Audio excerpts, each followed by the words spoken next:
and welcome to The Harvest with me, Carmel Fisher, where we bring you the latest in capital market news, views, and clues.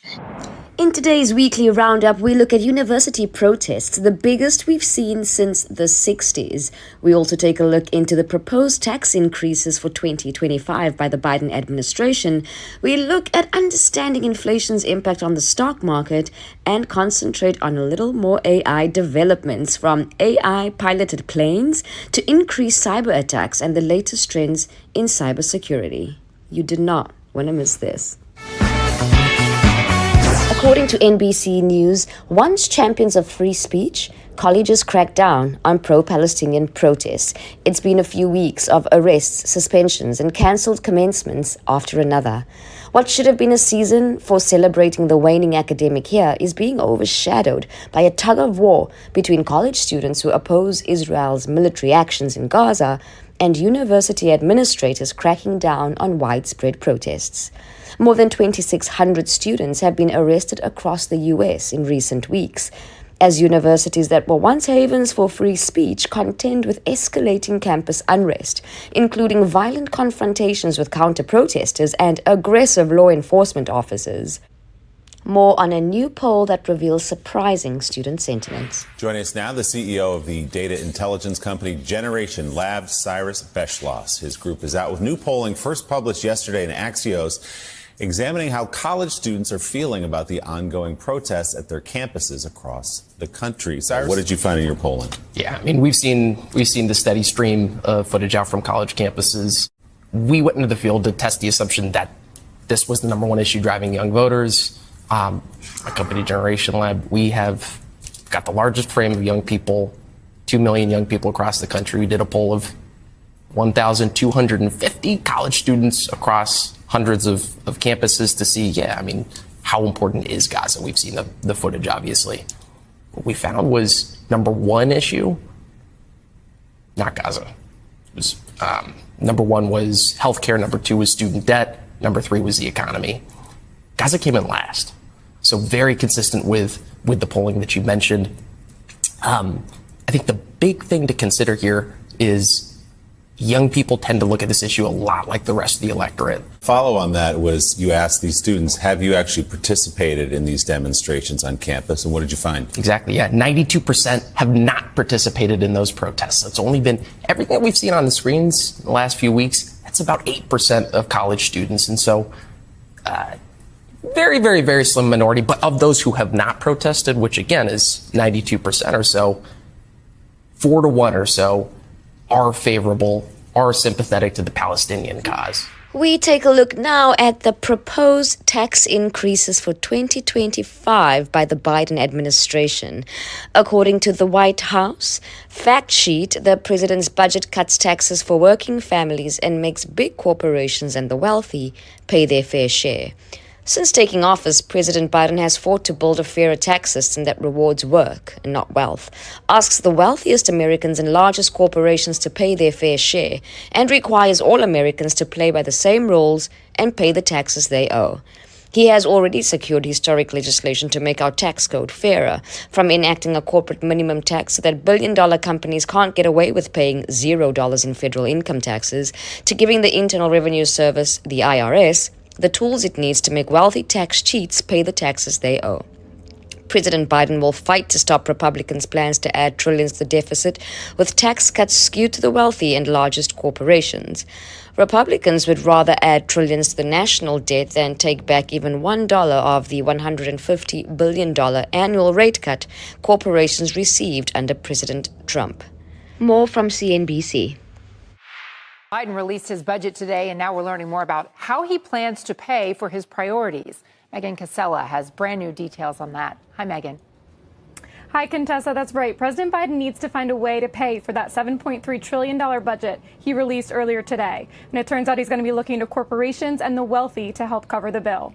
So some of these revenue raisers will sound familiar. The Biden administration says they'll be focused on implementing a 21% global minimum tax on corporations, on lifting the corporate minimum tax to that same 21% level in the United States, on quadrupling the stock buyback tax from 1% to 4%, and imposing a 25% minimum tax on individuals with a net worth of $100 million or higher. On the enforcement side, the president is pledging to close a handful of tax loopholes on carried interest, on estate and gift taxes, and on life insurance policies. And Treasury officials say he's allocating an additional $104 billion to the IRS to strengthen enforcement of the tax code. Overall, White House officials say their plan would raise almost $5.5 trillion in fiscal 2025, with roughly half the extra tax revenue coming from corporations and half from high net worth individuals. Now, guys, usual caveats apply. These are just proposals, but they do show us where the White House's priorities are, especially as we get closer to 2025, when former President Trump's tax cuts are set to expire. Guys. Next, we look at understanding inflation's impact on the stock market. The economic landscape is constantly shifting, and right now, it's bracing for the impact of three significant inflation events. These events, largely driven by recent policy decisions from the Biden administration, are expected to send shockwaves through the stock market. They could have far-reaching implications for investors, businesses, and consumers alike. We'll delve into these three inflation events, their potential impact on the economy, and how they might shape the future of the stock market. The first of these inflation events is the Biden administration's announcement of a $6.6 billion grant to Taiwan's semiconductor manufacturing company, TSMC. This grant, essentially a gift, is intended to incentivize TSMC to build its semiconductor chips in Arizona. The overarching goal of this initiative is to shift chip production, which powers all artificial intelligence, from Taiwan to the United States. Now, the implications of this move are manifold. On one hand, it could potentially strengthen the US's position in the global tech industry by reducing its reliance on foreign chip manufacturers. On the other hand, this move signifies an increase in government spending, which is a key driver of inflation. As the government pumps more money into the economy, the value of money decreases, leading to a rise in the general price level of goods and services. This could potentially lead to higher costs for businesses and consumers, thereby affecting the stock market. The second inflation event is Biden's recent announcement of his next effort at student loan forgiveness. This initiative targets three groups of people: those who have been paying student loans for over 20 years, those who attended schools of questionable value, and those experiencing financial hardship. However, the specifics of this initiative remain unclear. For instance, it is not yet known which schools qualify as having questionable value and what constitutes financial hardship. Despite these uncertainties, this initiative is arguably expected to have a significant impact on the economy. By forgiving student loans, the government is essentially injecting more money into the economy, which could lead to inflation. Moreover, this could potentially lead to a shift in consumer spending patterns, as those who are freed from the burden of student loans might have more disposable income to spend on goods and services. This could in turn affect the performance of various sectors in the stock market. The third and perhaps the most significant inflation event is the release of the Consumer Price Index, the CPI report. The CPI is a crucial economic indicator that measures the average change in prices paid by consumers for a basket of goods and services over time. It is a key gauge of inflation and is closely watched by investors, businesses, and policymakers. Inflation bottomed last June at 3%, and it is expected to hit tomorrow at 3.5%.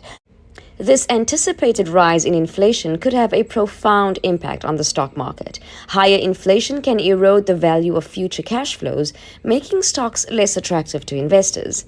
This could potentially lead to a sell-off in the stock market, causing stock prices to fall. And now for more developments in AI. Looking at AI-piloted planes, Pentagon wants thousands of AI-piloted fighter jets to support human pilots. The United States Pentagon has announced its intention to fund the development of a fleet of AI-piloted aircraft. The contract has gone out to tender with the plan to contract 2 private contractors to develop the craft. Called the Collaborative Combat Aircraft CCA project, it will form part of a larger $6 billion program to see at least 1,000 new drones join the United States Air Force ranks. The AI-piloted drones will fly alongside human pilots and help provide cover, escort, fire support, and scouting roles. To be considered, the proposed aircraft must be able to fly at least 30 feet above the ground autonomously and at ground speeds of 600 miles per hour. The AI-piloted drone fleet will need to be able to perform risky maneuvers and escort and protect crewed planes, carry weapons to attack targets on the ground and in the air, and act as scouts. The Pentagon plans to select 2 companies by this summer to produce the planes to complete hundreds within 5 years. Each plane is expected to cost between $10 and $20 million. To put that into perspective, a new F-35 costs around $100 million apiece, while a B-21 can cost upwards of $750 million per unit. It's called Vista, an unmanned fighter jet piloted by artificial intelligence, flying head-to-head in a dogfight with a manned F-16, even outperforming the human pilot. Defense officials say the U.S. is the only military in the world with this technology, successfully flying a jet with artificial intelligence. And this is the first time cameras have been allowed to see it. Up till now, there has not been a pathway for machine learning agents to control the flight critical systems of an aircraft. On Thursday, the Air Force Secretary made an unannounced trip to Edwards Air Force Base. Suiting up and going for a ride in a mock dogfight, flying nearly the speed of sound, separated by just 1,000 feet from the manned fighter jet. He says the technology still needs work. We still got a ways to go with it, but making good progress. But some test pilots aren't sure. This artificial intelligence, this robot, and they're so new, and we don't really understand fully how they work. So you don't trust the aircraft to be flown by AI at this point? No, not really. Like drones, they could fly ahead of manned aircraft during combat, conducting strikes too dangerous for human pilots. But unlike drones, the computer will be in charge, not an operator thousands of miles away. And even though humans will still be involved in making key decisions, this raises serious questions. Is that a possibility, really, this kind of technology going rogue?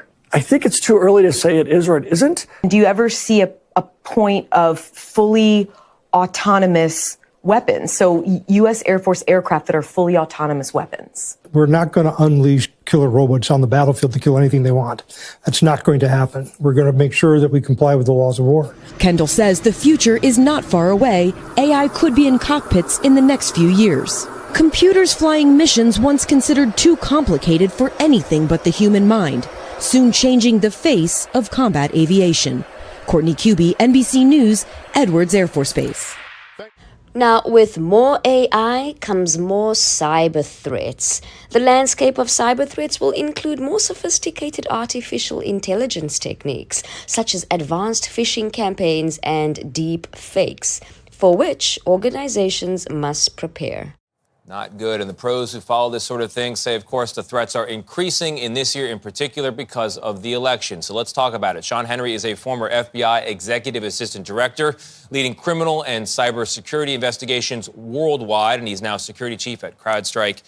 Sean, I'm worried. Thank you very much for being here. I think we all are. Yeah. How worried should I be about these improvements in AI? What are the threats? I think this is a major concern for everybody. AI has really put this tremendously powerful tool in the hands of the average person, and it has made them incredibly more capable. So the adversaries are using AI, this new innovation, to overcome different cybersecurity capabilities to gain access into corporate networks, but they're also using it through misinformation, the creation of videos, audio, text files that are incredibly believable and that have people looking at something, seeing something, believing that is true when in fact it's been manufactured, oftentimes by a foreign government. So, people always have to look at the source of information. You can't just look at something and accept it as true. You've got to verify where it came from. Who's telling the story? What is their motivation? And can you verify it through multiple sources? It's incredibly difficult because people, when they're using video, they've got 15 or 20 seconds. They don't have the time or oftentimes don't make the effort to go source that data. And that's a trouble. This is not just a U.S. problem. There are more than 40 democratic elections around the globe, Mexico, South Africa, Taiwan, India. Democracy is on the ballot. Democracy is going to be challenged globally. That's it for your weekly roundup. Stay safe out there, everybody. Available on Apple Music, Spotify, and anywhere you find your podcasts.